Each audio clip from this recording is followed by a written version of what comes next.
Sidang Jumaat dan dirahmati Allah sekalian, Islam merupakan agama yang menitik beratkan akhlak yang terpuji, yaitu perbuatan atau tingkah laku yang sesuai dengan akal dan syarak. Dengan adanya akhlak yang terpuji, umat Islam akan dipandang tinggi dan mulia. Sifat mahmudah ini mesti diamalkan dan perlu ada dalam diri seseorang Muslim yang mengakui dirinya beriman kepada Allah Subhanahu wa Ta'ala.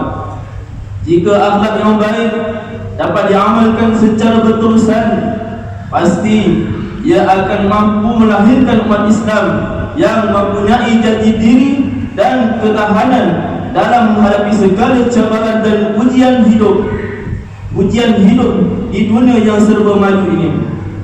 Hal ini jelas dinyatakan dalam firman Allah Subhanahu wa Ta'ala dalam suratul Furqan ayat 63 yang telah dibacakan pada awal khutbah tadi, yang bermaksud, dan hamba-hamba Allah dan Ar-Rahman yang diridainya ialah mereka yang berjalan di muka bumi dengan sopan santun, dan apabila orang-orang yang berkelakuan kurang hadapkan kata-kata kepada mereka, maka mereka menjawab dengan perkataan yang selamat daripada perkara-perkara yang tidak diingini. Ma'asyiral muslimin rahimakumullah, tidak dapat dinafikan bahawa pada hari ini terdapat dalam kalangan masyarakat kita yang masih tidak mengambil peduli dalam soal memelihara akhlak sesama manusia. Adab yang dahulunya menjadi budaya dalam masyarakat, kini sudah semakin hilang secara sedikit demi sedikit. Bahkan sikap tidak menghormati orang, bercakap kasar, mencaci, menghina, membuka aib dan sebagainya begitu mudah tersebar dalam kalangan masyarakat. Sekiranya akhlak sesama manusia ini tidak dipelihara dan dijaga dengan baik, perkara ini boleh mendatangkan persengketaan, perbalahan dan permusuhan yang akhirnya akan memutuskan hubungan silaturahim sesama manusia. Sesungguhnya pembentukan akhlak yang terpuji ini merupakan antara asas utama baginda Rasulullah sallallahu alaihi wasallam diutuskan, kerana baginda merupakan contoh teladan yang terbaik kepada umat manusia.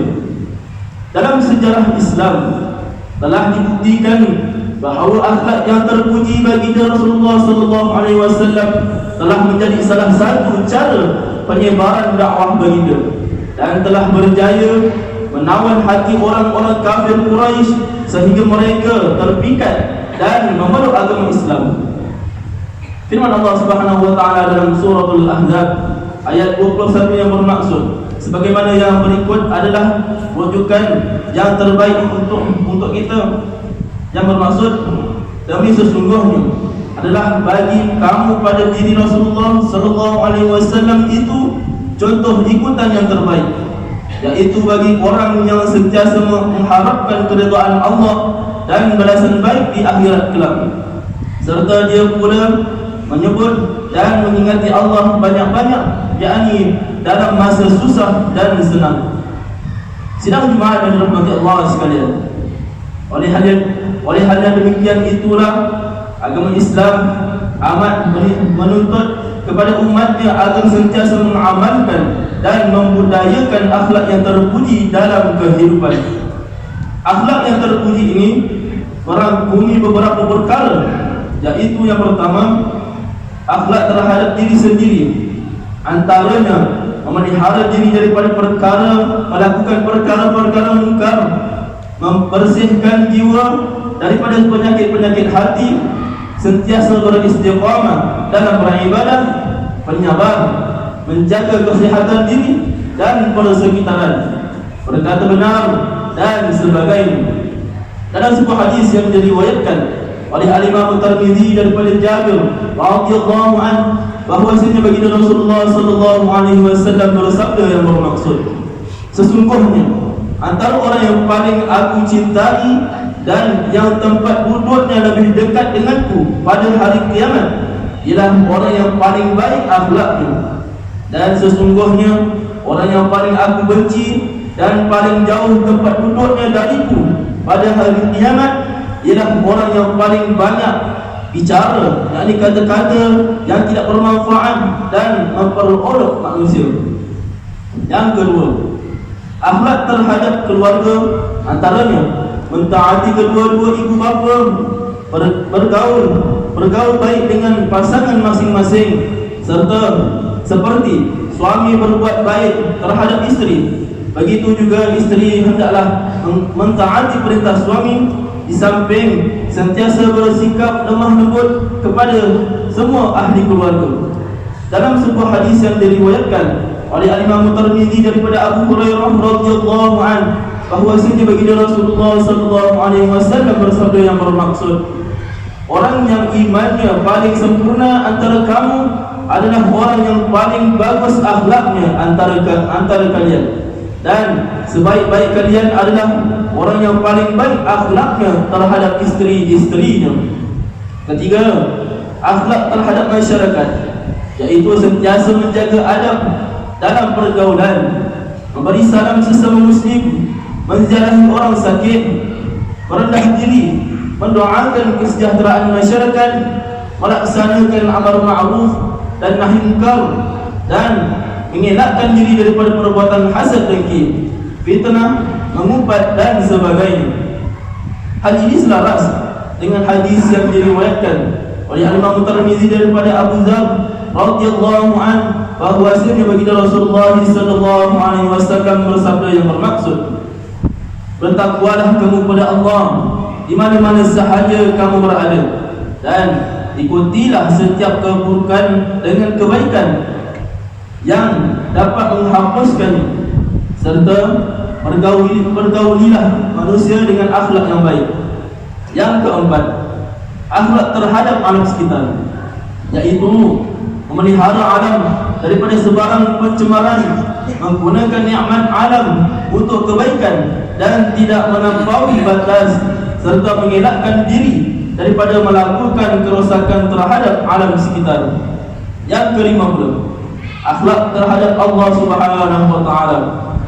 Akhlak ini merupakan akhlak yang paling tinggi, yaitu mentaati segala perintahnya dan meninggalkan segala larangannya, sentiasa beriman, bersyukur dan redha segala ketentuan daripada Allah Subhanahu wa taala, di samping sentiasa bertaubat kepadanya daripada segala dosa yang telah kita lakukan. Sidang Jumaat yang dirahmati Allah sekalian, justru sebagai rumusan bagi mengakhiri khutbah pada kali ini, mimbar ingin menyeru jemaah sekalian agar sentiasa memelihara dan mengamalkan akhlak yang terpuji dalam kehidupan seharian kita, kerana akhlak yang terpuji ini merupakan antara syarat serta tonggak kesempurnaan iman seseorang. Sekiranya kita semua dapat mengamalkan akhlak yang terpuji ini, nescaya hubungan dan pergaulan seharian kita sama ada secara langsung atau secara maya akan bertambah mesra, harmoni dan bahagia. Firman Allah Subhanahu wa taala dalam surah An-Nisa ayat 36, A'udzubillahi minasyaitonir rajim. Wa'budullaha wa la tusyriku bihi syai'an wa bil walidaini ihsana wa bil qurba wal yatama wal masakin wal jari dzil qurba wal jaril junub was sahibi bil janbi wa ibnis sabil wa ma malakat aymanukum innallaha la yuhibbu man kana mukhtalan fakhura. Bermaksud, dan hendaklah kamu beribadah kepada Allah, dan janganlah kamu sekutukan Dia dengan sesuatu apa jua, dan hendaklah kamu berbuat baik kepada kedua ibu bapa dan kaum kerabat dan anak-anak yatim dan orang-orang miskin dan jiran tetangga yang dekat, juga jiran tetangga yang jauh, dan rakan sejawat dan orang musafir yang terlantar, dan juga hamba yang kamu miliki. Sesungguhnya Allah tidak suka kepada orang yang sombong, takabur dan membangga-banggakan diri. Barakallahu li wa lakum bil Qur'anil azim. ونفعني وإياكم بما فيه من الآيات وذكر الحكيم، وتقبل مني ومنكم تلاوته إنه هو السميع العليم. أقول قولي هذا وأستغفر الله العظيم لي ولكم ولسائر المسلمين والمسلمات والمؤمنين والمؤمنات فاستغفروه، فيا فوز المستغفرين ويا نجاة التائبين.